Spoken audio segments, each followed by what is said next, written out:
No problem. Every time you hear people don't follow up, then you say, what do you say? Mentally to yourself.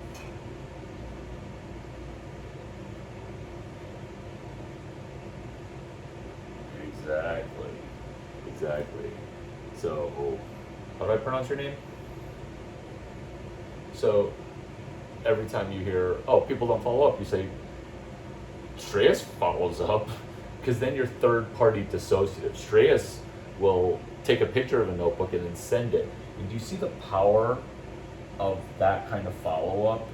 Because that kind of follow up is deadly, because then the person's like, wow, they did something. And then some young people are like, I'm gonna wait 3 days. I'm making a smoothie, by the way, so there's gonna be noise.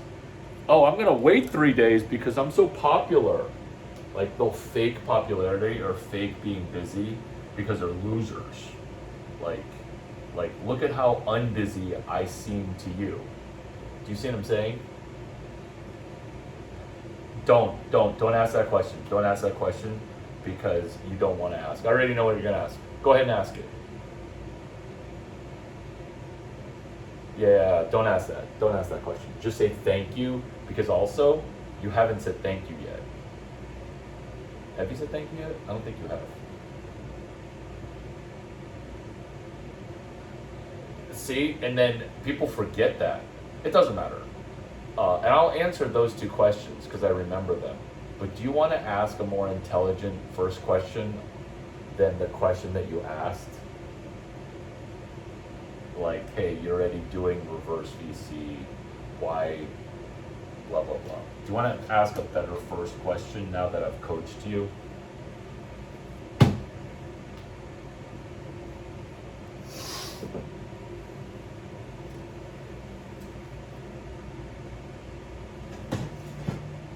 Oh, good. That's a much better question. So can you ask that question again? How was my experience with reverse VC? It was terrific. It was terrific. And do you know why? Because now I'm going to give you the origin story. Reverse VC came from reverse job pitch. That's from David Weekley. Are you writing this down? Because it's actually important. David Weekley is a legend, and he's my non-employee co-founder. Hashtag non-employee co-founder. And so that answers question number 2, which is, hey, how do you benefit? Because you will now mention David Weekley. Who's my other mentor?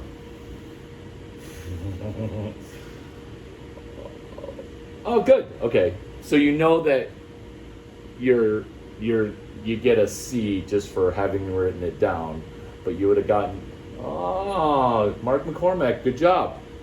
Now you get an A fucking plus, and then you now have another opportunity to be a millionaire. Okay? No, don't. I mean, yeah, you should laugh, actually, because it's funny as fuck. But other people will be like, Shreyas is like not as smart as me, or I'm smarter than him. Why is he so rich? Because people say that all the time. Right? And so David Weekley and Mark McCormack answers question number 2. It used to be reverse job fair, and I'm like, hey, David Weekley, you should do reverse VC pitch. And because the reverse job fair is engineers show up, okay, they unzip their pants or they do something. They do nothing. They itch themselves, okay? And then they're like, who wants to give me a $200K a year job? That's reverse VC pitch, or that's reverse job fair. Is engineers literally show up and are like, okay, let's start the bidding. Sell me on sell me on working at Snapchat. Well, I'll pay you 150 grand and I'll give you, potentially $10 million in options if you'll be employee number 12. And then you'll be like, why is that Kappa Sig not here? Is he too busy to be here? Yeah, he's a fraternity brother. And then so, hey, why is the founder not pitching me themselves? Do you like how I'm gender non-specific? I'm trying to get better with my pronouns. Yeah, themselves. Exactly, themselves. Why are they not here themselves? Oh, Blake couldn't be here personally, but he really wants to like give you this 300K, 375K a year job. So what do you say? Maybe. Can I get a bonus? That's reverse job fair, where normally the job fair is the employers sit there and be like, what kind of GPA do you have here at Stanford? Blah, blah, blah. It's a reverse job fair. Okay? Now, what's reverse VC? David Weekley is what type of co-founder? And this is a money winning or money losing answer. Good job. Hashtag non-employee co-founder. Peter Thiel, non-employee co-founder. Tom Brady, non-employee co-founder. Larry Chang, non-employee co-founder. David Weekley, non-employee co-founder. Mark McCormack, non-employee co-founder. Notice a pattern here? Have you ever heard this phrase before? No, because why? Because there's only one dude who's the smartest dude in Silicon Valley. And remember, I'm a Chinese person saying this. I'm not like white or black, okay? That's a con for confidence, okay? So like when the Chinese dude says, I'm really good at SAT stuff, okay? They probably scored a what? Or 24, right? Or is it back to 1600 now? What the fuck? Is it seriously back? See, I was confused. You're literally teaching me stuff about higher education because I literally was confused. I literally was confused because people kept on saying 1600. I'm like, you're a fucking retard. And I would literally tell athletes, like, you're a retard. They're like, you're retarded. Oh wait, they wouldn't say that back. They're like, you're so silly. I'm like, what kind of political correctness are we in? Because they'd be like, at 1600. I literally told a bunch of people who scored 1600 that they're retarded. Oh my God, no wonder they think I'm a douchebag. Anyway, it doesn't matter. I had no idea. I thought it was 2400. Hey, it doesn't matter. It doesn't matter. Shit changes all the time. Non-employee co-founder is like, why am I the only person who knows about this? Oh wait, because I read and listen. Oh, you weren't there. You weren't there at dinner. You should have come to dinner. Because at dinner, everybody just interrupted me. Okay. David Weekley is your what? What is David Weekley to you? Oh God. What is your relationship to David Weekley?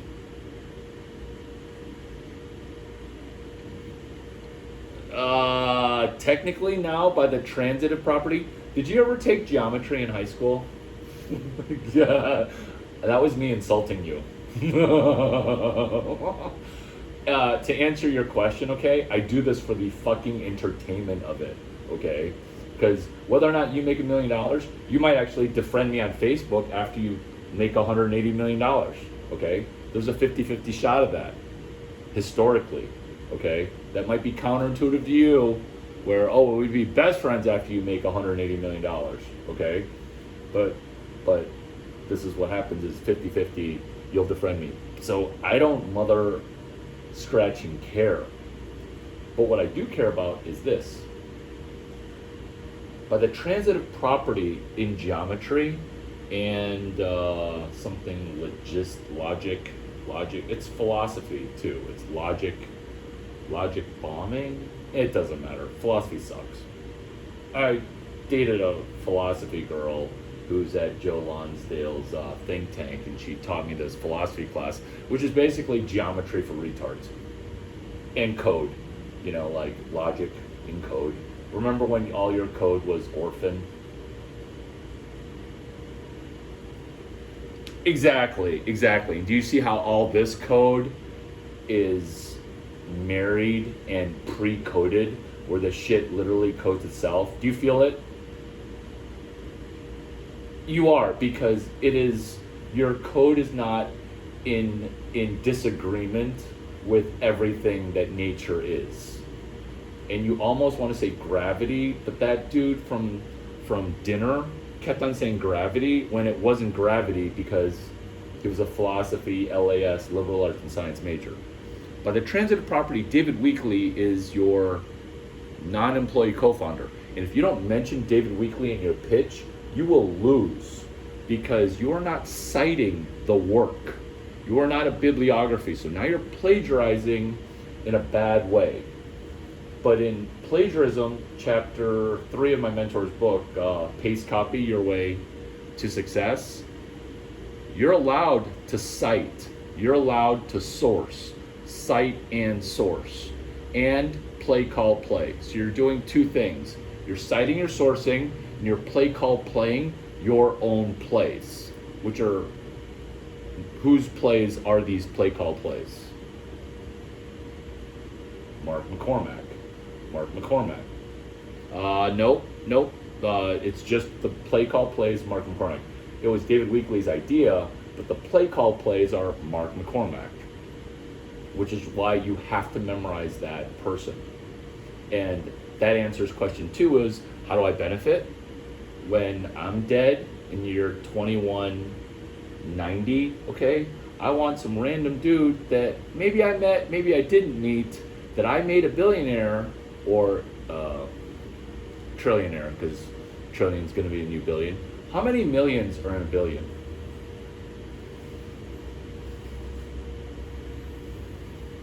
Do you know that a lot of people actually don't know the answer? You're an engineer, so I mean, that's a slam dunk. A thousand 1000s is in a million. So that's all it is to get to millionaire, is you just need 600,000 and then it rounds up to a million. But these are play, call, plays, and these are signature business recipes. So these are play, call, plays that Mark McCormack's running because people are going to be like, holy fuck, how did you make all this money? And my parents didn't even think I was a drug dealer.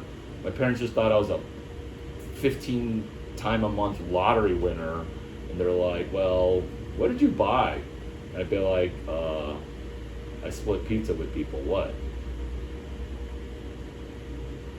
You want to disconnect the money in from the money out, but you always want to cite and source.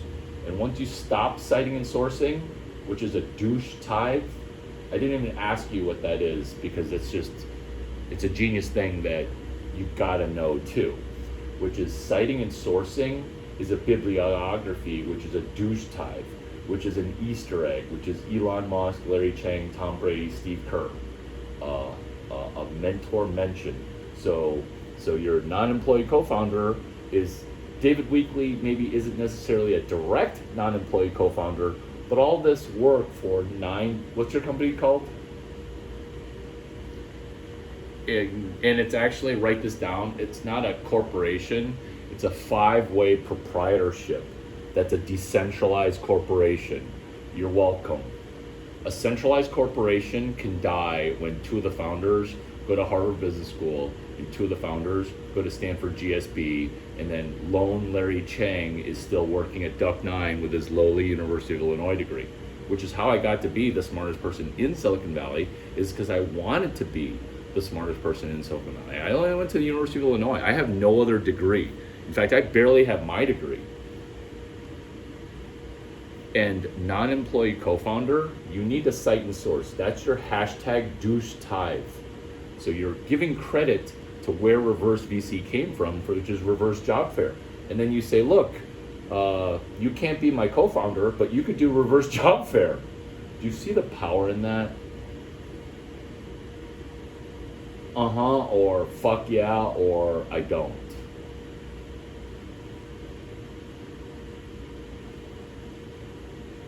That's 2. That's the same question. What number question is that? What number question is that? It's the same as question 2. What is my answer so far to question 2? Because you're not hearing it.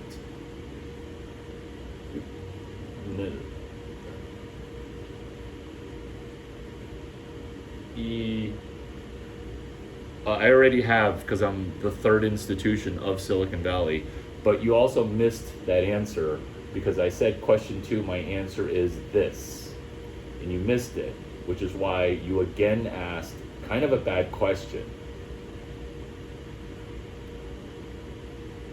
Because I actually dropped a bunch of genius stuff and then you went back to what's called the baggage, the old wiring, the blue pill wiring, where this is beyond red pill money, beyond orange pill money, Bitcoin. This is the Larry Chang pill where you need to not only save money in Bitcoin, you need to mine fiat, like mining Bitcoin, but you're mining fiat. You're not coding Bitcoin, okay? You're coding fiat. And every time you don't have a question about coding fiat, you are stuck on, is Larry Chang Satoshi Nakamoto? Or some like thing that your brain will never be able to answer because I already answered it. And you didn't even hear the answer because you're looking for the answer that isn't true.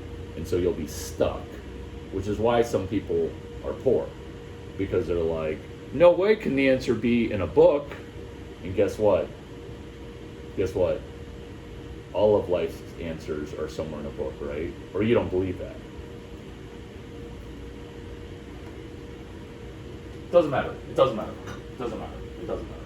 So you're forgetting my answer to question 2. Do you want to answer question 1 or do you want to stay on question 2? Because my time is limited. Actually, you know what? Larry Chang's time is unlimited. Your time and your intelligence, incredibly limited. You pick. More question 2, recap my answer to question 2 that you missed, or question 1, or my recommendation, a new question. You pick. Good call. What do you want? Peter Thiel, next. Peter Thiel, Thiel. He's a young rising star. He's probably going places. Yeah, I'm non-employee co-founder of Founders Fund. Is that crazy shiitake or what? He wrote a book called 0 to 1. And who did Peter Thiel study under? And by the way, question 4, who else have you mentored, is actually a qualification question. So after I literally gave you, in my opinion, a couple mil, you went to qualification. So you're literally asking me what was my University of Illinois GPA, which was off the charts because I was a stud student athlete playing what sport? That's a question.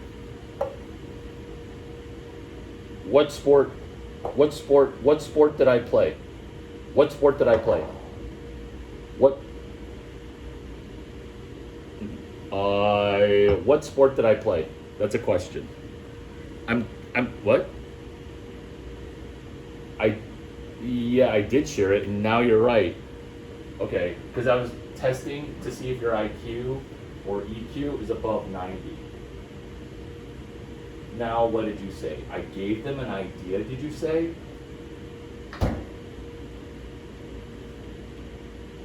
I did not. I am not sharing an idea. And I'm not throwing up all over that I'm sharing an idea. Because I'm not sharing ideas. What am I doing?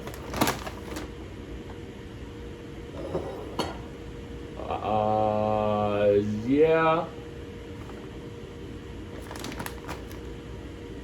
Interesting. Repeat your question.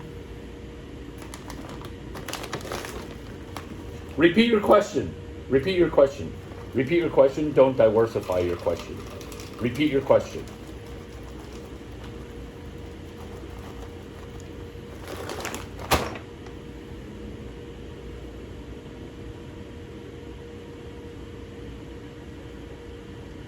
Whether it, Duck 9 or reverse VC.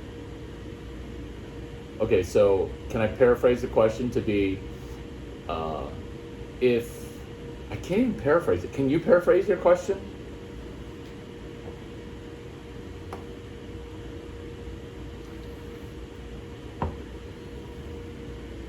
Yes.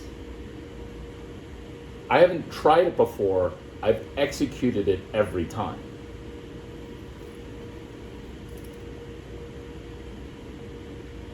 Okay, so ask the question again. And notice how your question changes every time. If if reverse, we can do it together. I don't mean to be hard on you, but this gets you to exactly uh, where you used to be, which is today, and where you will be, which is tomorrow, which is incredibly valuable. And now I have gotten ROI. That stands for return. Good job. I had to talk to you like you're a 12-year-old because that is the current status of this conversation in a good way, in a beginner's mind kind of way. And again, I got ROI too. If reverse VC is out there, why am I outsourcing it to an undergrad at UT? Is that your question? Okay. Um, and do you notice how it took 7 or 8 iterations of of of this question, which there are good questions and bad questions.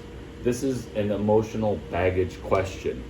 Whereas in the future, you'll just be picking up money saying thank you, picking up money saying thank you in flow. This is you being a conscious incompetent, which is good. Do you know about the quads? It's 4 quads. Being conscious and being competent is one quad. Being unconscious, incompetent is the bad quad. Quad is short for quadrant. And so this is you being a conscious incompetent, which is good, which is why I'm getting value out of it, because I would never ask that. But in flow, people give you knowledge, aka money, aka monetary energy, aka mining fiat, which is Web 4, mining fiat, where Web 3 is decentralized finance, right? If you don't know these things, just write them down, whatever. I am not outsourcing it to you because the good and bad news is, does reverse VC scale or does reverse VC not scale? Can you make $1 billion doing reverse VC? Okay, so does it scale or does it not scale? It does not scale, okay? It does not scale. What happens when a VC asks you about, hey, is your shit gonna scale? Because I gave you that answer, and I even recorded it for you, because I knew that your notes sucked. And do I have your permission to be hard on you? It'll make you rich. Do I have your permission to be honest with you?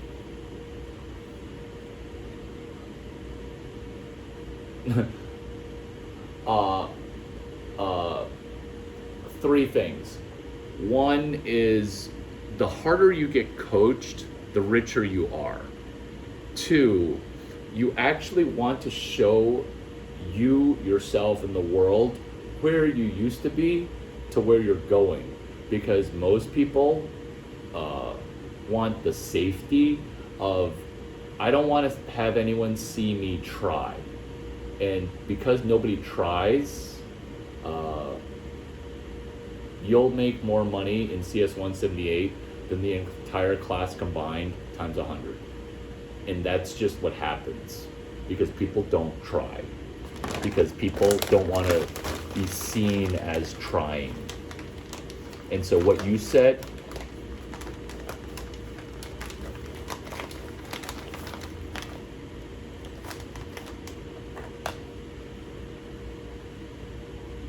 and that's part of question 2 and question 1, where you don't know if you want to be associated with me. Where, and I don't take offense to it because I've actually mentored other minority people because that is and I can say this because I am Asian. I am Larry Chang, and I used to have, well, actually, I used to not, but a lot of minority people have that exact mindset. Because remember, question 2 and question 3 was a qualification question, which is, hey, who else have you mentored? And if I'm like Peter Thiel and Tom Brady, you're like, Tom Brady, the quarterback? Yeah, I used to be his mentor. Peter Thiel, like the billionaire? Yeah, I used to mentor him. And let's say you can't wrap your head around it, then I can tell you who all their mentors are. You missed dinner. We played a game where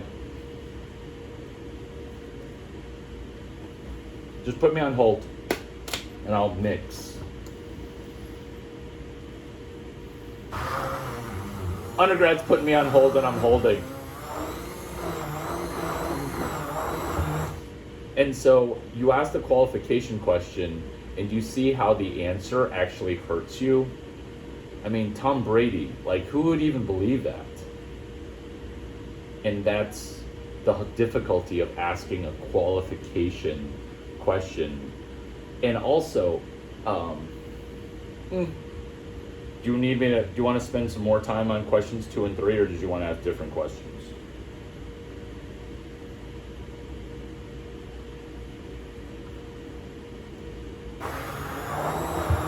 On Twitter, I have 0 followers. Larry Chang, Chiang. It's not 1. Larry Chang, Chiang.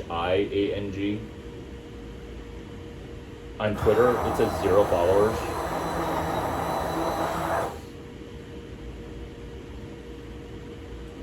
On LinkedIn, can I speak? On LinkedIn, that is the one connection is Roloff Botha. He added me. So after Roloff Botha added me, I'm like, I can't peek anymore because Reid Hoffman started LinkedIn as a default in case PayPal went bankrupt. It started just as a lark, like as a safety net thing. And so after Roloff Botha, do you write down that name or do you think that name's not important? Because it's Roloff, Roelof. And this is your like 5th or 6th qualification question where you're trying to qualify me via third party versus just picking up the free and easy money. And then on Twitter, you're seeing that I don't have any followers. Let's say I weren't on Twitter, which hashtag Larry Chang, or just searching Twitter for mentions or social media energy and social media videos. And Twitter, like, if you can't type into a browser, maybe you're using an app that's buggy. But if you just type into the browser, twitter.com/Larry Chang, CH, where does the I go in Larry Chang? Yeah, so now what do you see? Because this is actually helpful to me to see if people can see like 5,200 followers and I'm following like 200, 300, or 400 people.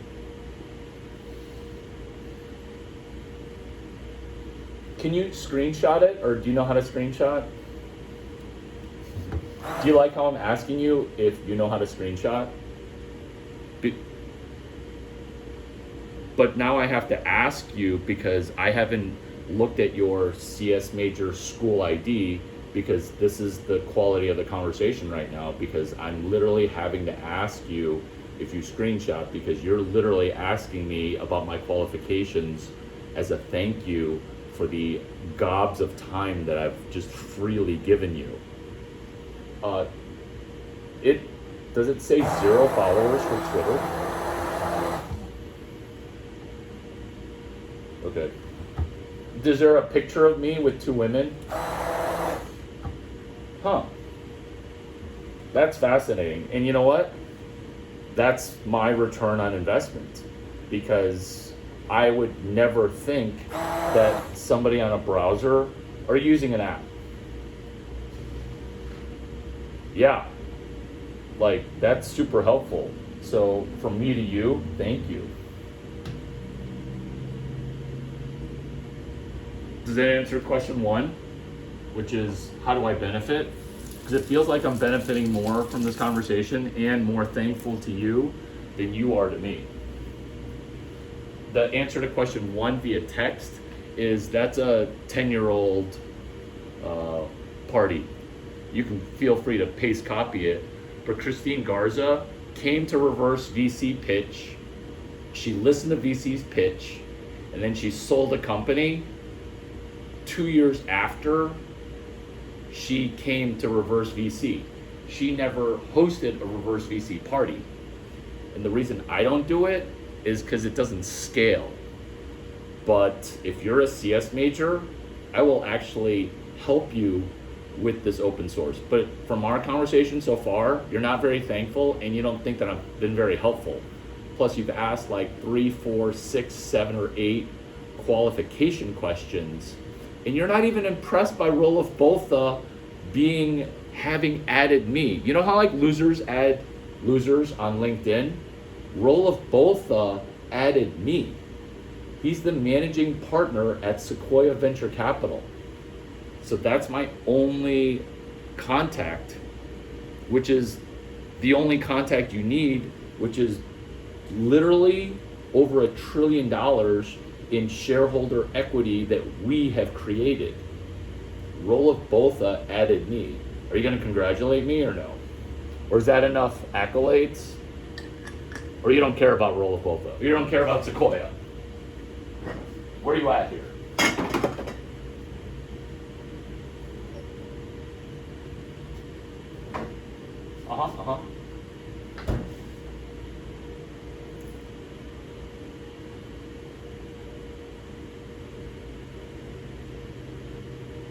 Okay.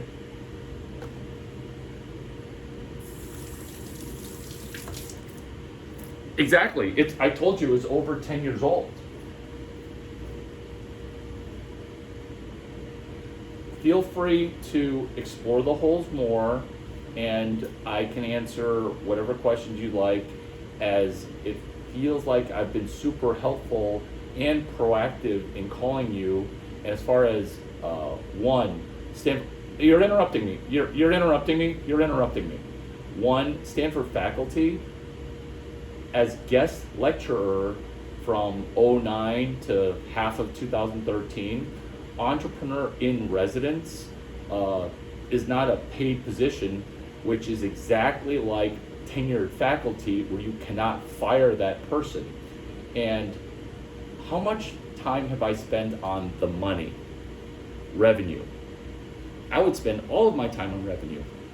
Does Stanford faculty get rubbed the wrong way when all of a sudden a no-name, no degree, I have a bachelor's degree. You should actually verify that too, because you sound like you're very inquisitive. I don't have a PhD, I don't have a master's degree. What I do have is the ability to generate revenue. Do you think that makes enemies of people who are jealous that I get so much distribution from last night? I'm not just whatever, Stanford, whatever. I'm literally the third institution of Silicon Valley. There's Stanford University, there's Y Combinator. Have you heard of Y Combinator before? Okay, they're huge. And Larry Chang. Those three are the three institutions of it. So if you're Y Combinator or Stanford, how would you feel about massive popularity from a person spending no money? Like, I haven't given you anything except for ideas and execution and play call plays and then my Rolodex, okay? But I haven't given you money to accelerate you. So you're looking for Stanford University putting me on their homepage. The biggest compliment that Stanford University can give is a cover letter for a cease and desist saying no longer use the Stanford brand name, which proves that people were referring to Larry Chang's Stanford-related things after the cease and desist. This is critical for you too. After the cease or desist, I want to say February 26, 2013. I know it's crazy that my IQ is over 400, right? Did you write that down? February 26, 2013. Do you have a photographic memory or no? It doesn't matter. Now you do have a photographic memory. Do you like how I just empowered you, where you're disempowering yourself with these cliche questions that losers ask? Which is February 26, 2013. You get a cease and desist letter. How do you feel as a first-time founder? How do you feel? You got a cease and desist from a monopoly, from the monopoly that's you're trying to kill. How do you feel? College Board just sent you a big dog is now putting his face in your little, no resources, no, do you have a $35 million per month legal budget? No. You got a C&D, which stands for what? What does C&D stand for? What date was I given a C&D from Stanford? You should look that up. What happens to Larry Chang when he takes on a monopoly or an oligopoly when you get a C&D? Because you don't know about this, because you wanted to take on a monopoly and you're right now having a hard time picking up, you had a hard time picking up $20 yesterday. What happens after the C&D?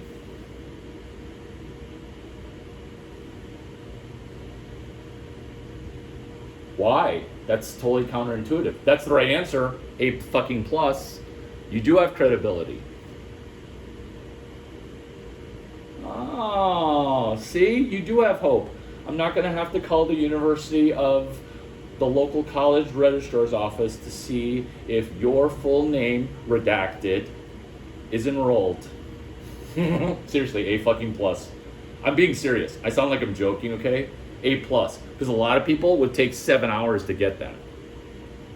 You're right. So a C&D, is that my first C&D on February 26, 2013? Is that my first one? Is that my first C&D? Is that my first C&D? No. F minus. No, it is not. Because what was the first monopoly that I took on? What was the first Yeah, but you didn't remember, and you're trying to do, what monopoly were you trying to take on? Yeah, and so I had all sorts of knowledge that was percolating, and I gave you the play called plays for how to take down Fair Isaac. I even gave you my trademark law attorney, which is actually, that contact in and of itself is worth like $500,000. What's his name? This is why secret agents and double agents and intelligent billionaires, they train themselves to have photographic memories, because you literally would pick up 500 grand, 200 grand, 300 grand. Carl Opedal, 300 grand. Hey, Carl Opedal, Larry Chang didn't invite me and didn't do an email intro, okay? But you sound like a legend, okay? And I would like to have you help me, because after your thing, you're gonna do College Board and you're gonna be, needing to handle C&Ds. What does C&D stand for? So, how many February 26, 2013, what number C&D do you think that is?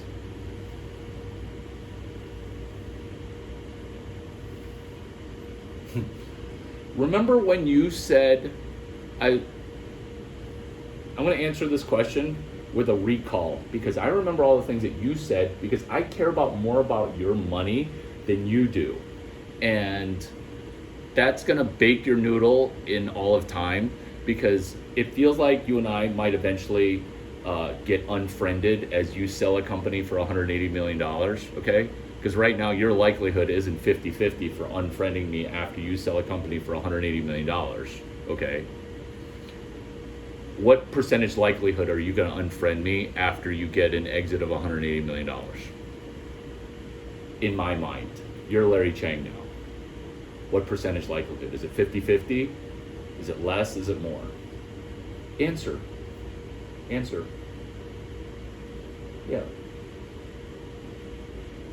Yeah, exactly. But also help you anyway, because I don't mother scratching care about Facebook friends or social media, because maybe you'll help people. Maybe you'll be thankful. Maybe this is just literally purely entertaining, because this is a reality show and I have no idea what's going to happen. But I do know that you said, when we were talking about, oh, hey, how many times have you sold using that sales technique, right? And then remember what your number was? Remember when we were selling Davis on reverse VC, and then he was like, okay, I'll do it. Like, but you got to spot me $20 because I don't have $20 on me, right? Remember when he said that? And then we're like, oh my God, that just happened. You know, we're all congratulating ourselves. And then I didn't want to have the congratulations come towards me, Larry Chang. I wanted to show people how much practice it took to make that deal happen. Do you remember your guess? You guessed lowball as fuck. What was your guess? How many times I've practiced selling? Exactly. Where I've practiced a couple hundred times just in my dream last night. Okay? And so because you lowballed it, you just, and now, what would you say now? What would you say now as to your guess of how many times I've practiced? Okay, good. I said 36 billion because I included the other time continuums and imagination and how mentally we rehearse. But yeah, let's just lowball it to be just a couple million times, okay? But let's say we go with that lowball number. Do you see how a couple million times of practice, you can shorten up your practice if you practice properly, where if you practice just a couple hundred times, you actually might be able to get it, because we together got it on the third try of me and Davis talking, right? We collaboratively got it, because I haven't sold reverse VC in like 2, 3, 5 years, okay? I open source that shit, which answers questions 1 and 3. And question 7 or 20 in the future is, hey Larry, I made $3,000 or $300 on this reverse VC thing. Are you gonna come and try to collect 6% of it? Which is what Stanford University thought I was gonna do. And then they got even more mad when I didn't collect a percentage. So let's say some student made $2 million during Engineering 145, Ryan fucking Shea. And then the school's like, hey Larry, are you gonna take a cut? And then guess what my response is for if I'm gonna take 15% of your $180 million before you defriend me? Which defriending, okay, doesn't protect your money, by the way. But people think it does somehow. Like, I'm gonna cancel my credit card before my bills come due, and then like I broke up with you, so you can't collect my money anymore. So guess what Stanford said after I'm like, no, your money's your money, congratulations. Guess what they just got mad. They believed it, but they're like, fuck, I hate that guy. He's just so popular and friendly. Like, let's try to stick on him a sexual harassment lawsuit, right? I called that Me Too stuff years before it came out. Okay, years before Me Too. I'm like, interesting, you want to slap a sexual harassment lawsuit on me? Don't tell me the person, just tell me the gender of the person. Because I never dated anybody, that's an undergrad at school. Even though vagina was, and you can tell I love vagina, right? Can you tell that I like women?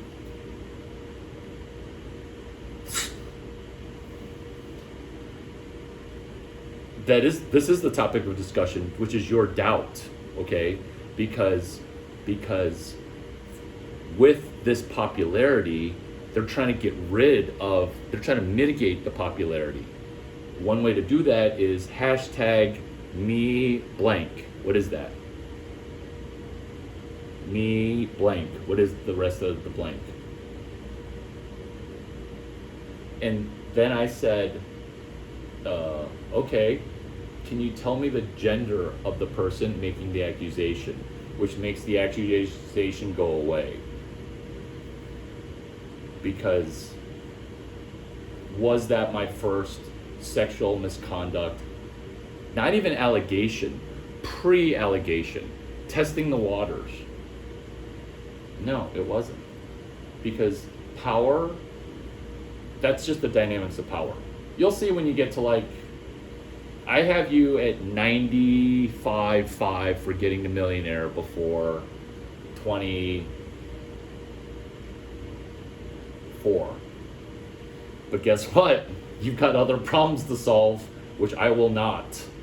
Hashtag chapter 7, bang less, get ahead. Because people will come after you once you're powerful and rich. So that's you, okay? Enjoy that. That's you, enjoy that. Especially because you're Indian, like, enjoy that, because Asian people have separate challenges. Hashtag me too, hashtag countermeasures. And so people hate the free money, because literally the free money is DJing up. Oh, I wish you would have gone to dinner. DJing, because people are like, no way is there $600,000. They're like, take this purse. Because that's what people always do. They're like, your academic qualifications are kind of suspect, and I don't think your thing works in today's environment, air quotes, today's environment. Turns out, in today's environment, it's actually easier. So one of the girls pointed to her purse. She's like, do my purse. I'm like, if I do my purse, and your purse, and our purse, will you not interrupt me when you're just about to pick up the money? They're like, oh yeah. They interrupted me the whole time, but I pushed out this. Because they said, do this with this purse. Reverse VC is open source. I open source a purse because I understand what happens when I take on a monopoly and oligopoly. Do you like how I'm answering literally 10 questions with the one, which is this? Purse oligopoly, okay? LV, it stands for Louis Vuitton. Do you know this brand? Yes, you're pretend knowing it, or yes, you definitely fucking know it. Because it's a fancy brand, it's expensive, and people in caste systems really like it because it ups you to the next level. This is next level with a purse. Pay attention, because I'm literally dropping money that one of your CS 178 classmates can again do. You take an LV purse and you wrap Hermes scarf around the handles. It turns out the leather handles stain because women have soap and lotion and oil and lotion and just grubby, dirty hands, and the leather becomes weird, okay? Do you know what Hermes scarf is? Hermez. Hermes scarf? Yes? No? Maybe it's got the S at the end, but I don't know why they call it Hermes.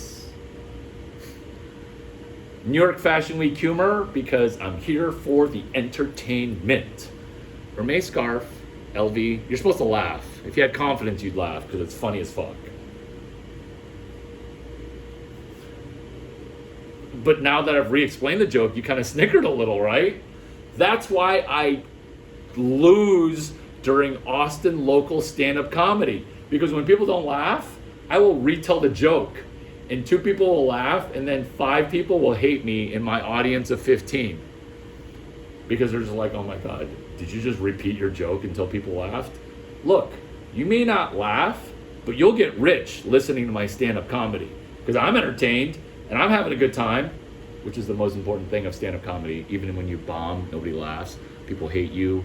People jeer. Just like half of your content has been jeers, or what's that thing where you're a stand-up comedian and people yell at you? What's that called? Not trolling. not jeering. They're booing is actually good. What's that thing called where not taunting you? It's the see I do stand up. I don't even know the negative thing of when the audience is like yelling back at you negative stuff. What's it called? It doesn't matter. We'll keep going. LV Hermes purse or Hermes purse, okay, with a container separator. You sell that in one package because LV cannot do a air quotes collab with Hermes. Only we as CS183 students at Stanford can do that, okay? Did you look up the 2 lectures that were 25 years in the future during your Googling? Or did you just read the negative gossip? Because I posted 2 lectures 2 decades in the future because I spec'd them out and I guessed the syllabus. Does this sound familiar to you? This is how Tom Brady wins using PQRST. Preview, question, read, summarize, test. Now do you believe that I am Tom Brady's mentee? Mentee, like there's 2 EEs because I used to mentor him and then he started to surpass me. So we are both mentor and mentee. The way he reads books super fast, the way he reads defense super fast is PQRST. And you didn't look up those lectures that I did for 20 years in the future for Silicon Valley because you were busy reading the negative gossip of losers. Imagine losers who watched you, the winner, succeed. Now imagine you're on a founder team. 2 of the founders are like, yeah, this guy's legit. And 2 of the founders are like, some of this doesn't sound right? And then the 2 dudes who quit, well, that's the Indian dude from YouTube. Remember? Because he got a doctorate at Stanford and he went to University of Illinois.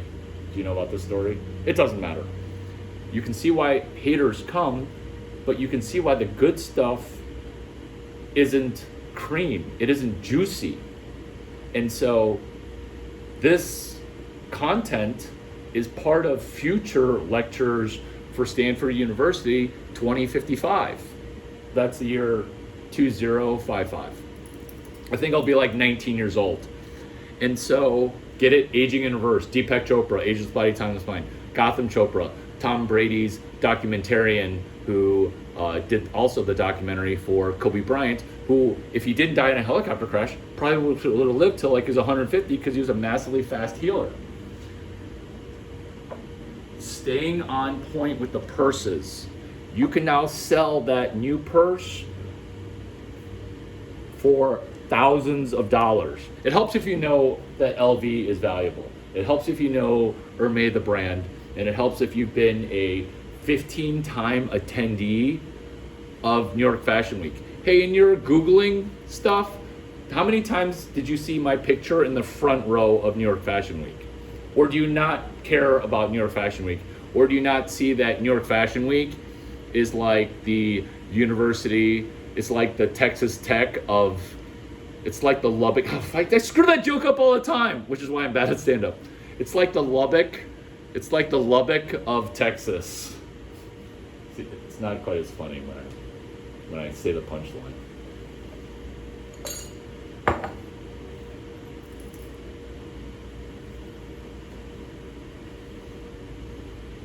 New York Fashion Week. I launched a product when people said purse. Oh, let me finish the purse before New York Fashion Week, and then I'm going to let you go. New York Fashion Week, the purse. How much do you sell that purse for? How much? Profit. Do you have to buy it, make it, and then hope it sells? Or do you sell it first, Paul Buchheit? Oh, you get an A+. That's Y Combinator advice. Y Combinator, thank you so much for your mentorship and your leadership. And Paul Buchheit's seminal blog post, which is a blog post I quote as much as Paul Graham, which is do things that don't scale. Paul Buchheit said, sell it first and then buy it. So yeah, Good job. So now it's all profit with no risk. And the wrap, the Hermes scarf, you don't burn the whole scarf doing the wrap. You only burn 1/10 of the scarf. And then the rest of the scarf is filler. Because by the time you wrap it, it gets lost because it's all crumbled up. And you need more padding. Do you see where this is going? It's margin. So your cost of goods is low and your price is low or high. Yeah. And what happens when the price is high and the cost of goods is low? And do you see why people at Stanford get pissed? Because that's all I focus on, is sell it first and then buy it. And sell existing shit.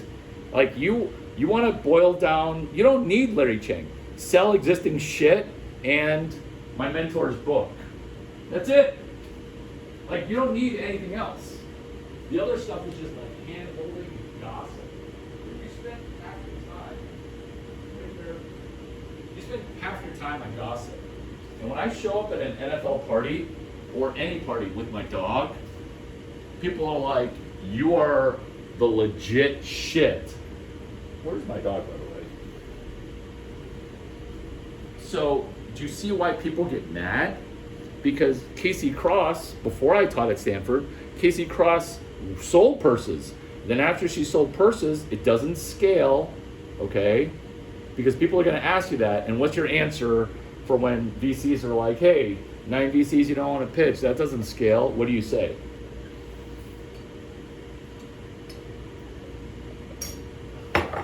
Fifth time to save time because I gotta go. Oh, Paul Graham wrote a blog post about it, which is do things that don't scale. So yeah, you're right that it doesn't scale, but hey, does your job scale? It turns out nothing scales. So you ask the VC like, look, I'm never taking your money, but does your job scale? And they're like, fair point. They're like, do you want $30 million? I like your attitude. Because that's an 11-second answer to an impossible question. Because you asked me that and I told you it doesn't scale, and then you had 8 more qualification questions. Hey Larry, if reverse VC is so profitable, why don't you do it? Right? You asked that. Right? And what was my answer?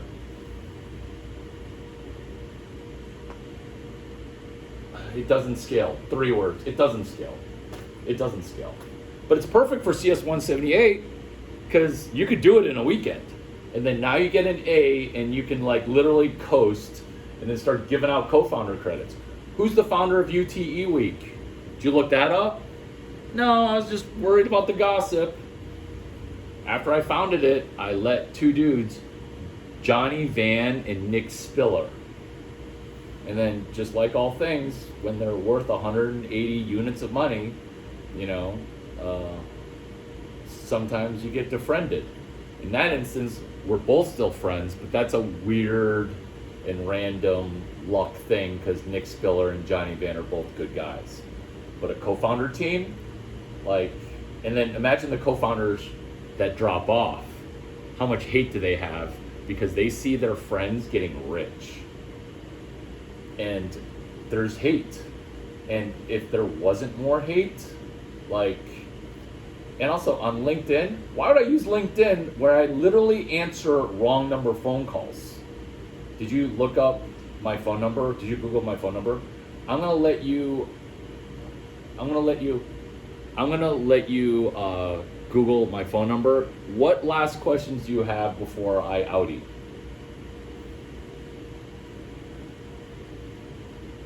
Pure luck. Pure luck. Like, the heavens smile upon you and you just happen to be at the wrong happy hour in the wrong place and then just got perfect timing. Like, you know, that's just luck. And maybe because you tutored somebody in math and science and, you know, we have that kindred thing that we haven't talked about, or SAT prep, because my first business, oh, this is actually the answer now that I'm riffing and joking. My first business was an SAT tutoring business, and I only tutored women, and I guaranteed a 200-point improvement. And so paying Larry Chang $7,000 guarantees that your daughter gets to go play soccer at an Ivy with a full ride because they have an SAT minimum. And so all I did was tutor women, and my parents were like, you are getting paid way too much money. Because I went from getting paid 15, 20 bucks an hour per hour tutoring math and science to getting paid like 250, 400 bucks per hour. And then I started to understand you can actually never get to be a billionaire only making 14 bucks an hour. It turns out you need to make $28,800 per hour for a large number of hours in order to get to be a billionaire. So I quickly understood how you want to arbitrage code, you don't want to arbitrage your hours. Do you know what arbitrage is? It's buy low, sell high. That's ARB, A-R-B. And so when you said College Board, I'm like, oh yeah, I used to be an SAT. It usually was like my favorite business. Because now, okay, I make money and nations die. Okay, now I just made, you didn't even ask me about my first million or my last million, which is actually the best questions to ask pseudo-rich people. You don't want to do social media underwriting, which you did, like a not good Homo sapiens. I almost said like a woman or like a girl, but it turns out now a lot of men are women, and so now I'm just going to say like a bad Homo sapiens. You can't use social media to underwrite. It's really hard. And so when you said College Board, I thought to myself, oh, I used to tutor the SATs. You know, do you have a Doug Becker business? You should look Doug Becker up because he became my mentor with business models. And so Doug Becker had a test prep corporation, and he saw Duck9 as a test prep corporation. And then if I didn't have Doug Becker as a good mentor, not a great mentor, but a good mentor, I never would have aced it with Mark McCormick again after I probably said some stupid shit that you said. And then Mark was like, look, kid, go get mentorship somewhere else. I came back to Mark McCormick and he's like, hey, you should actually buy and sell portfolios of debt. No money out of your pocket. I was like, what?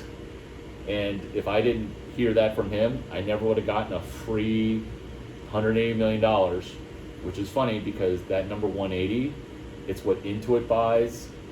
That was my first chunk of money, 180. And then Mark McCormick actually helped me collect it because that $180 million didn't have paperwork associated to it. It didn't have a contract. It just had two things. What two things did they have? Oh, God. Nope. It's not a contract. It's nope. You said the word contract yesterday, 20 minutes in. One-way letter of intent, internal escrow. When you miss these things, you will miss money. And this is another 500 grand. So you wanted to study stuff, you've looked at your notes 0. But don't get me wrong, you've gotten really good grade from me because, at least I don't have to call the local Texas College registrar's office to see if you're actually a CS. What year are you, by the way? See? You're very impressive, although by my sophomore year, I was already a millionaire, so you're actually way behind. Are you traditional age sophomore?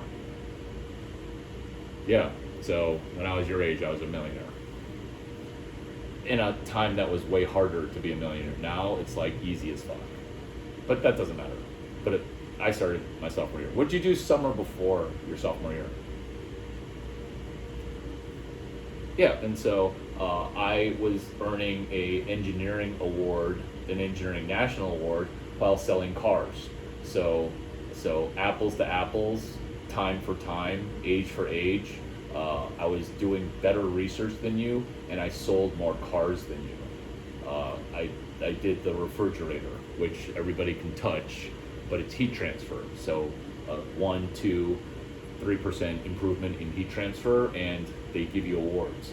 Well, I, with my team of losers, okay, we won the Elmendorf Award, and we got an 11% improvement, and General Electric couldn't believe it.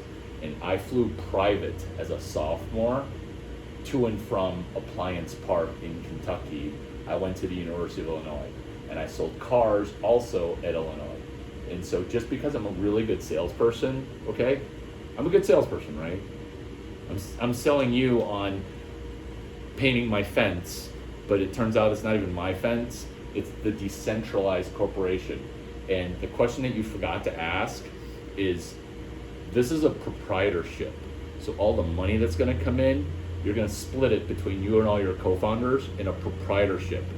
As soon as they say, we wanna do a corporation, enjoy bankruptcy, because 2 of the founders are gonna go to Harvard Business School, 2 of the founders are gonna go to Wharton Penn, okay, which is where I went, but I never tell people because it's intimidating as fuck to be beaten by a person who never went to college. And this loser, okay, went to the University of Illinois. So I hide the fact that I aced Penn. Scary as fuck, right? Penn, it's Wharton, University of, I went to Penn. But I never tell people, and I got a full education afterwards at GSB because I reached out to Irv Grousbeck, owner of the Boston Celtics, professor who shares a section of Stanford baseball season ticket holder. And so I reached out to him via email. I was like, hey, Professor Grousbeck, I'm Larry Chang. I know of you by reputation. I can't believe you're alive because you are a living legend. Who else did this? The dude from Omaha, which I can't remember his name because losers say his name. Do you know what I'm talking about? Who's the rich dude in Omaha? Warren Buffett. Warren Buffett, that's how he got into Columbia, is he wrote a letter stating exactly what I did. And so do you see how a lot of people are like, I don't want to sell, I just want more accolades. I'm gonna go to TCU Business School. Irv Grousbeck, I'm Larry Chang. I know of you because you're a living legend. You are amazing. But lecture 11 of yours is kind of unclear. All your other lectures are great. Lecture 11 has massive holes in it. Is it okay if I visit your class to learn from you specifically? It's near and dear to my heart because these are the things I'm working on with what you're talking about. I think the lecture was collateral, default, and rope to choke. His business is about editing bankrupt businesses with a search fund. Search like you're looking fund, which I have multiple funds, which you haven't even asked me about my money, which is a girl thing. They're like, I don't care about money. You care about money, you're just too embarrassed to ask. You should, wait, no, hold, focus. Do you see how like now you went to the, how much money do I have versus the, you didn't finish. So finish my story for me since you interrupted me. Finish my story. What happened when I went to, and what was the lecture on? Because the lecture actually affects you too, which is also, what was the lecture on? Because you thought those 3 things didn't matter to you, but they definitely don't matter to me. They matter to you. What are the 3 things of lecture 11? Because you interrupted me. And you only interrupt a person when you know it's going to come out of their mouth. What's one of the 3? Good. If you would have just pretended for a second that you didn't know, I was actually going to offer you $100 in Venmo if you could have listed the other 3. That's okay. Which is actually how you want to follow up, is you want to give people time, but not more than a day.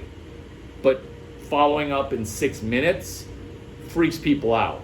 So only do that when you're a millionaire, but then wait like 15 to 30 minutes. But definitely don't wait 2 days. Like, oh, I'm gonna wait 2 days to text you back. Or I'm going to wait an hour to text you back even though I already saw your text because I want to pretend like I'm busy. Default, collateral, rope to choke. I go to the lecture, okay? By the way, I'm a billionaire. I go to the lecture and I sit, and then Irv Grousbeck, first of all, he's like, everybody call me Irv. And I'd be like, what the fuck? Where the fuck am I? We didn't even get professors at the University of Illinois. We got like some TA that didn't speak English, and the Chinese ones couldn't speak Chinese. I'm like, what the fucking fuck did I just fucking sign up for? Like, the Chinese dude can't teach it in Chinese or English? Because I did that where I'm like, hey, all the TAs are foreign, right? Do you know about this or no? Yeah. So I'm like, okay, I'll translate. So I translate one of them, and then the next dude, I'm like, I'll just translate your Chinese. They're like, I don't speak Chinese. I was like, fuck you, you motherfucking cunt. I was pissed. But then I couldn't transfer because I was already playing baseball. So I was stuck. And that's when the transfer protocol didn't work. Can you tell I was mad? So all that mad energy, okay, I turned into making money, more money, money. Because accolades, it turns out, that doesn't fly. You can't spend. So I was mad, like mad AF.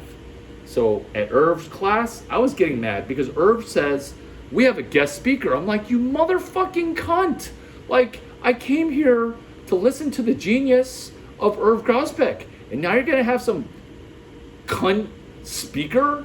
Like, I am gonna rip this guy an asshole. Like, I'm gonna ask questions because Irv is like the guy. Guess what happened next? I am angry, fuming mad, waiting for Irv to speak. Now, what happens? Because what happens, is, it turns out, is as cliche as all cliches. A cliche is the same thing keeps happening, but some people call it crazy, but it's actually a cliche pattern. What happens next in that story? Nope, he does not speak. A guest speaker speaks. What happens? I'm the guest speaker. That's what I said. I'm like, Larry? This Larry guy better know what the fuck he's talking about. And I literally said that. I was like, this Larry guy better know what he's talking about. He's like, you, Larry Chang. And I'm like, what the fuck? He's like, you know this stuff. I was like, no. I came here to learn this stuff.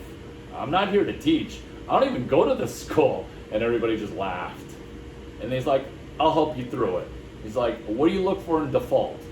Well, I was like, well, with default, a lot of entrepreneurs, they get distracted, they lose focus, and then there's equity that gets left because some of it's collateralized.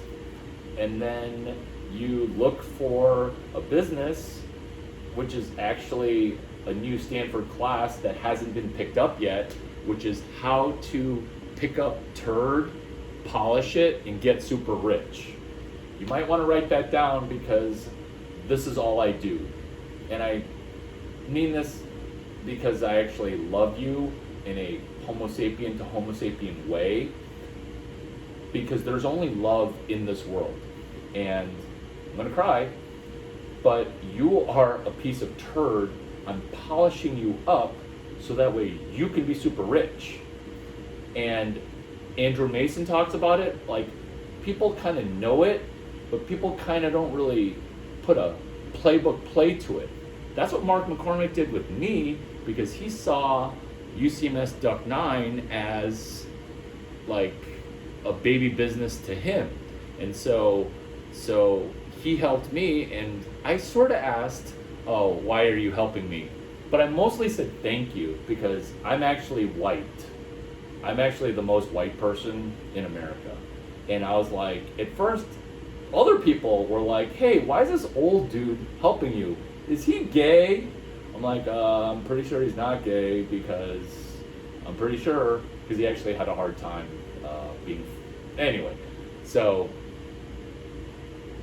collateral is where you understand the base camp. Remember your base camp? You are collateral. Because if the VC is mean to you, at least you're a what? Good! That's the collateral. You understand default collateral and rope to choke more better than other people, because your rope to choke is, if you ask me 10 more qualification questions, I won't unfuck my day the way that you're fucking up my day, right? You can feel my day's fucked up, right? Guess what? I don't care if my day's fucked up, okay? What do I care about? It's one word. No, that's you. I care about money for you. Larry Chang loved money so much that Larry Chang wants you to have money via profit. But what does Larry Chang want today? One word. You keep forgetting it. Nope. I'm losing money talking to you, obviously. But I am gaining in energy and karma, which is chapter 8 of my mentor's book. I nailed. Tell me a number between 1 and 14 while you're thinking of the word entertainment, which is what this all is. You might want to circle that. If it doesn't entertain Larry, okay, you're in danger. I've said entertainment like 10 times now. Tell me a number between 1 and 14. We're going to play a game. You're tired as fuck. And also, good job yesterday, because we exploded your brain and you came back for more. Tell me a number between 1 and 14. Because you got chapter 10 interrogation. That's from my mentor book. Your brain got 2 to 3 years of entrepreneurship education at Stanford. You had the maturity of a senior, yet you are a sophomore. Were you in high school 2 years ago? Or a year ago? Yeah. Never tell people that you're a sophomore ever again. Got that? In fact, type in Larry Chang sophomore, because Stanford has sophomores, and we age obfuscated. That means hiding. If you didn't score 2,400 on the SAT, obfuscation is you don't want to tell people you're a sophomore. You say, I fondly remember my sophomore year. In your case, I fondly remember my sophomore year, parentheses, of high school. Nobody's going to give you $10 million, or in my case, 100 more, because I'm better than you in both research and sales, right? Don't let that offend you. Just work fucking harder at the research and the sales. I'm not saying drop out of college. Some people motherfucking drop out of college. They're like, Larry, help me make money. I'm dropping out of college. And I'm like, no. I graduated with more engineering awards when I was making more money, and I still played a sport. Chapter 10, interrogation, and the 10 lies of success. 1 to 14. Good job yesterday, because 1 to 14. Good job yesterday, because your brain was going to explode, and you came back for more. 1 to 14. Go. I'm not reading, by the way. 1 to 14. 7. Chapter 7 on sex, okay? It's the chapter that Tiger Woods never read, which is bang less, get ahead. So you want to fuck less, especially when you get fucking money. A lot of people stop making money because all they do is fuck. Because that's what men do when they get money, they fuck. And women like actually reinvest it and, you know, hang out. But like chapter 7 is chapter on sex. Next. Oh, Mark McCormack would not want their athletes to bang on the road. Because when you're cheating on your girlfriend, spouse, boyfriend, whatever, you end up doing bad at your job. Next, 1 to 14.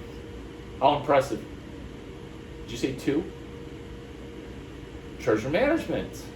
It's the longest chapter, which is managing your treasure. Basecamp is part of it. Disconnecting money in from money out, okay? People that have a lot of money coming in, that have the exact same money coming out, are actually gonna be stressed as fuck. How stressed do I look to you? Do you know why? And I make money renting. You know what? I'm not going to blow your mind. You know what? I will. I'm smart enough. What would you rank my smartness in Silicon Valley?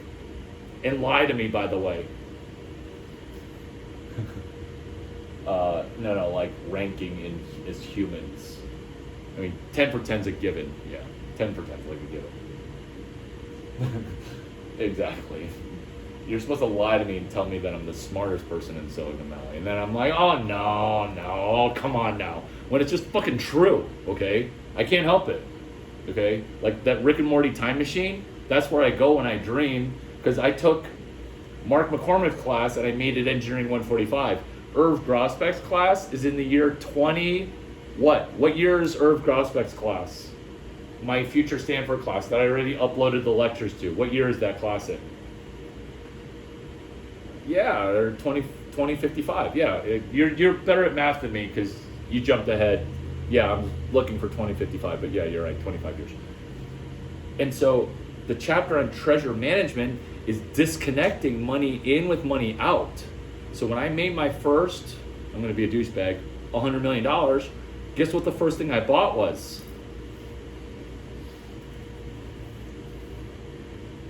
Yeah, losers would say a car. What kind of car? What brand?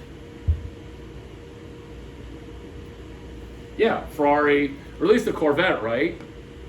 Yeah. I bought a used motor scooter. And then my mentor was like, hey, I know you made this money. What did you buy? And I'm like, I don't want to tell you because I thought I was doing it wrong. Because I would have what you do, which is freeze up a little bit. But then I'd just be like, you know what? I'm just going to be fucking honest. Have you heard this before from me? About being honest? Yeah, you have. Where yesterday shit was going to get crazy, I'm like, just be honest. And just tell people. Yeah, and you fucked that up, okay?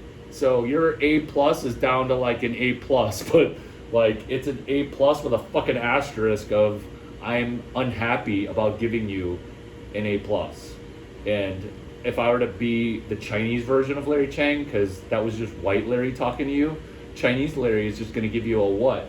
An A minus, which is still the highest grade. So it'd be A minus asterisk. I told you to be honest. And you forgot. Always be honest. Once you fuck that up or you make shit up, don't lie about your age, obfuscate it, okay? I finally remember my sophomore year of high school. But you don't say the high school part because then you're going to sound 25. And you're lucky because you and I both looked 30 when we were sophomores. When I was 11, I dated two 20-some-year-old women. Number between 1 and 14. Chapter 4, networking. Being able to help people even though you yourself will actually not be helped. That's the idea of networking, where you go forth and you just give out love or connections, and realize that chapter 4 is actually connected to chapter 8, karma, because karma can be tracked, measured, and channeled. I wish you well. Text me if you have questions, because I'm sure you're going to have like a boatload. I told you about his business. What was his business?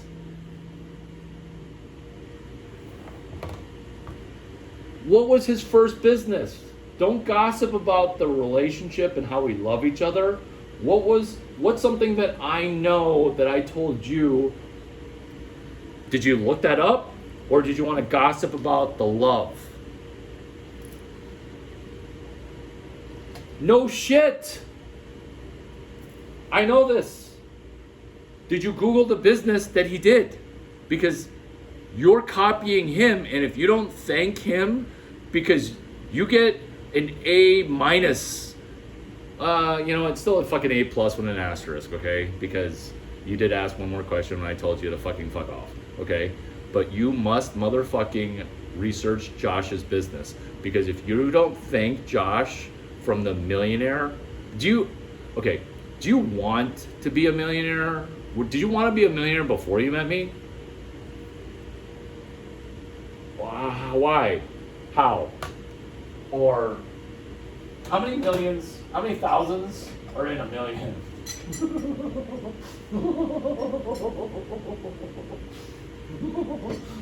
Oh, how many thousands are in a million?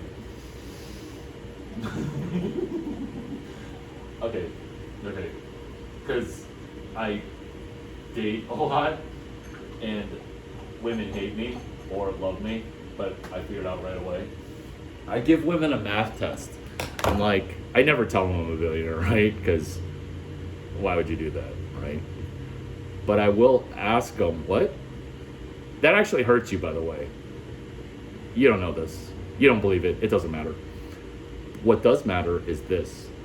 You ask a woman how many millions are in a billion. I would say 80% don't. Yeah, they get it wrong. And then guess what happens to my penis when they get it wrong? It goes away. It literally gets depressed because I just can't handle. But then I laugh. But it's funny as fuck, right? I mean, cause what Tom Chang, my mentor, a lot of people, a lot of times I call him dad, but sometimes to give him more credit, I say, Tom Chang told me that my penis can't go or shouldn't go, chapter 7, into something that it might not permanently dock into. And so it actually helps me, which is a date that I have later. She's a doctor, and she texted me back, look at that picture, it's on Twitter. Can you see it? You know what? I didn't get your screenshot, by the way. Oh yeah, I did, never mind. I haven't looked at my phone. Larry Chang doesn't have any followers? I love it.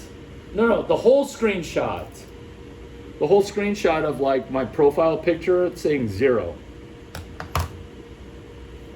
And so this girl literally texted back, like, checks all the boxes of, I've got to study for my boards because I'm a doctor, and I'm going to go practice pole dancing, but we can hang out afterwards. And I had to shoot it on the Twitter because I'm an asshole. But it's funny. And I can't believe Twitter's banning me. I always wondered because some people get my tweets, and then some people, like, they don't see them. So I've gotten value out of this kind of... Oh, I actually hid my followers so that way you can't scam. You can't see, like, the President of the United States is following me. That's what I actually hid it. But it does say that? Yeah, because I actually wanted to hide all that shit. So it's not hiding it. Fucking Jack. You know what? Don't ever be intimidated by Silicon Valley, because that shit's broken. Well, chapter 7, Tom Chang. So this girl, can you see my media? It's got my wallpaper with a screenshot of the text. Do you see it? No, that's the backdrop. Do you see a screenshot of Duck 9 with a text message?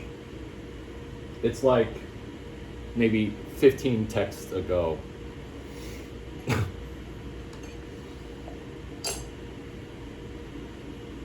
Do you see where she texts me? Read that. Read it.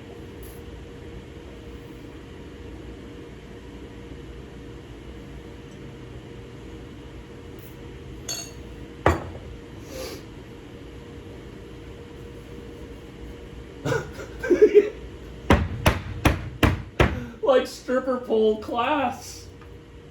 Like, can you make that shit up?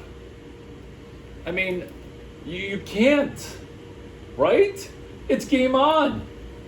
I don't know what I'm doing. I'm open. Like, she sent a paragraph. And she sold herself, which means she's into it. Asking chapter 10 interrogational questions, you want to, in the future, have higher and higher quality answers. Because to finally answer your question and let you go is you must mother-scratching research Josh Baer's business. Because if you don't, Josh is going to get offended that you love Larry Chang more than you love Josh Baer. Okay? And granted, he'll, in his public face, be like, oh, I met Larry, he's super helpful, isn't he crazy and funny? Ha ha ha ha. Or, but deep down he'll be like, man, why is Larry Chang gonna like take over my class? Because this guy's gonna be the bell curve setter and he's gonna ruin my class.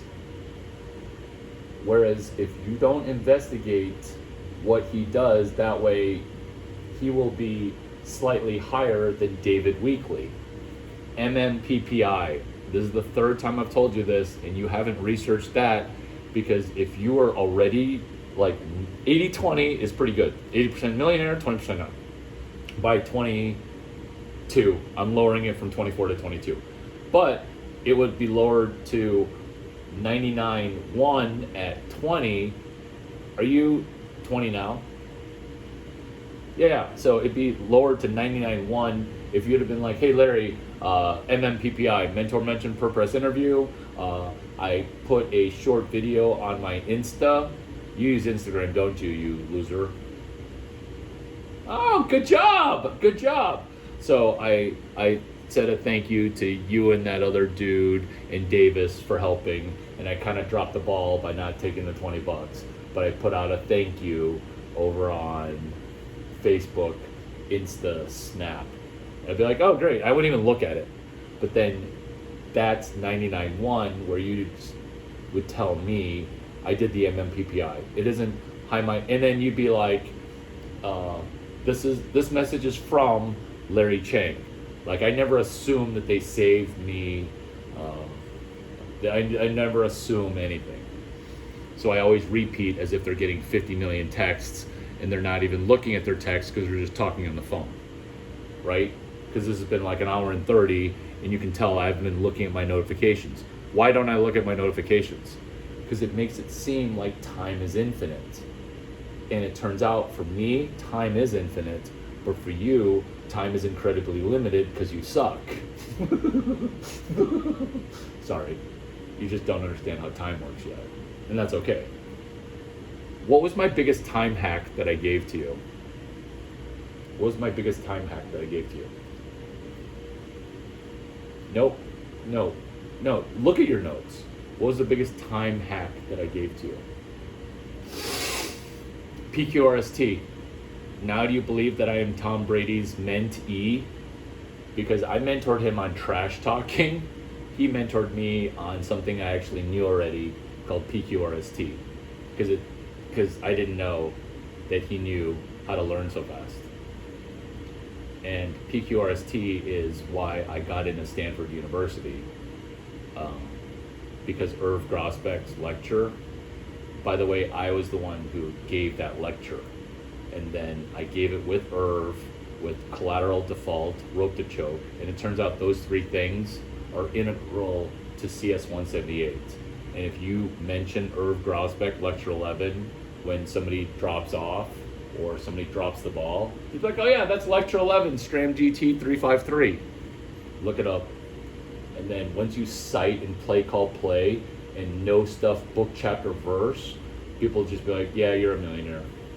And then VCs will be like, yeah, what do you really want to do? And you're like, hey, I want to do third-party verification as it applies to cell phone use, as it applies to, future college board stuff. But that's my long-term thing. But initially, I'm just going to crunch cell phone data in the most boring Josh Baer Zobni business, email business. It's Josh Baer's email business, but for text. Fuck you, and you're welcome. You like how I answered 10 things with your one thing? Because you're doing Josh Baer's business, not for email, but for what? And if you blow that at a cocktail party, say au revoir to when I walked in, Rolf Botha.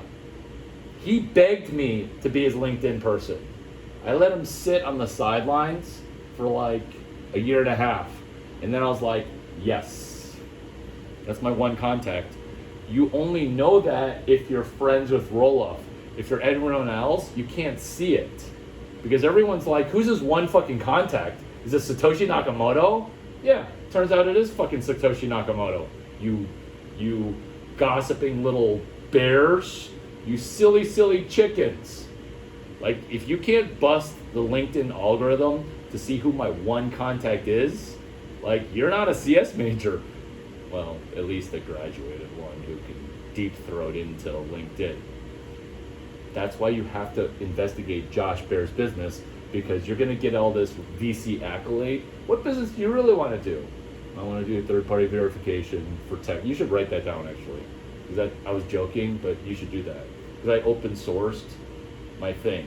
Because I'm on to the next thing.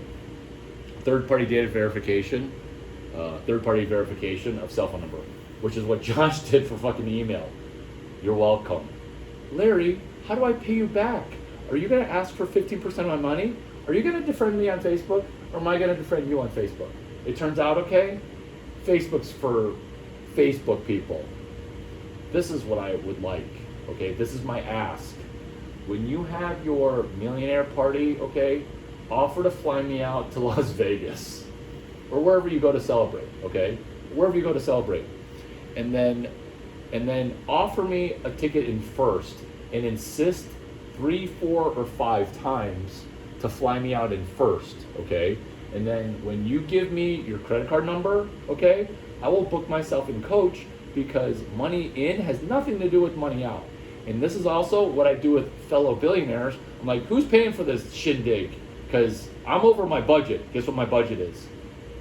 $5,000 a month. I'm not flying out 20 women. That's over my budget. We're using your budget. They think I'm going to spend $13 million, okay? Guess how much Larry Chang actually spends? Yeah, exactly, a fraction. I won South by for Waze. Have you heard of Waze? It's a navigation app. I spent $3,500. CEO gave me, not a blank check, but he's like, where's the rest of the expenses? I'm like, it's $3,500 total to win. That's 2 people winning South by. That's with the badge. In the hotel. Fuck you. Isn't that amazing? Winning Waze. And then for that, I got Waze everything, and then funds were throwing like hundreds of $1 million my way with a 220 agreement. Did you see that in any of the Google? Y'all, yeah, you missed that shit. No, okay? That'll never, no. You have to go look for it, okay? You have to go look for it. And, do you see how I gamified search? Because you have to be a CS major in order to find the Waze shit. Or the PlanCast shit. Because if you're shitty at search, and every CS major is great at search, why? Chapter 3, paste, copy, and code. Right? And so, to bring the point all the way home, cell phone number underwriting as it pertains to value guesstimate for text, that sounds complicated as fuck. It's just Josh Bear's business, not for email, but for text. You stupid VC. Maybe stupid VC is a little strong. You silly chicken VC. That's probably okay, because you're basically telling them they're a fucking fucker, Care Bear. But that's fine, right? That's fine. You're just like, yeah, it's just Josh Bear's business for email, but for text. Oh! Or they'll say, what's Josh Bear's email business? And then you'll be like, fuck, Larry told me to study this. I don't even know, because I'm too lazy to read. Right? Yeah, exactly. And this is not just, hey, Josh, Larry says hi. You just do shit, and he'll be like, oh, fuck. He's one of Larry Chang's people. Or he read Larry Chang's shit. Because everything that I've just said, I've already said on YouTube. Does that blow your mind? It's, yeah, 1 hour, 39 minutes. But it's a refresher thing. It's a refresher because it's assembled not differently, but like I never would have thought to answer the questions that you had in the, the qualification questions. Because the first thing you want to follow up is, you said get a notebook. I took action. I got a notebook. There's a picture of your notebook. Thank you for risking your relationship capital and giving me advice. This is the notebook that I purchased. This is a link to my thank you. And that's how you follow up. So that way you now have a higher base camp in case you say some stupid shit like, I can't even think the stupidest thing you've said. Not the stupidest, the least value-added question. Maybe was, I looked at Stanford and you're not on the faculty. But that's kind of still intelligent. You didn't look at the C and D because Fair Isaac, when they C and D'd me, which is like my third or fifth C and D, people will call you a troublemaker. And when you say troublemaker, like, oh, you're trouble. And what they're trying to do is they're trying to knock you down by saying that you do fringe shit. And that's a lot of the gossip of, oh, don't learn social engineering from them. It turns out every founder has run an external API to an existing company in order to start. Put a pin in that. We'll play that game next, which is how every founder did chapter 3 of my mentor's book, Paste Copy, where every living thing is a sequel to a prior thing. So every corporation that's a name brand corporation had a predecessor prior thing that was almost exactly like the thing. Uber, like it was an API of existing town cars. Lyft is Michael Zimride. Facebook was Hot or Not, James Hong's company, just at Harvard. Tesla is a Lotus slider with an AC Delco. So you name the company, name the founder, and I'll tell you how they actually did nothing initially creative. I gotta hop. Pleasure. You're welcome. You're welcome.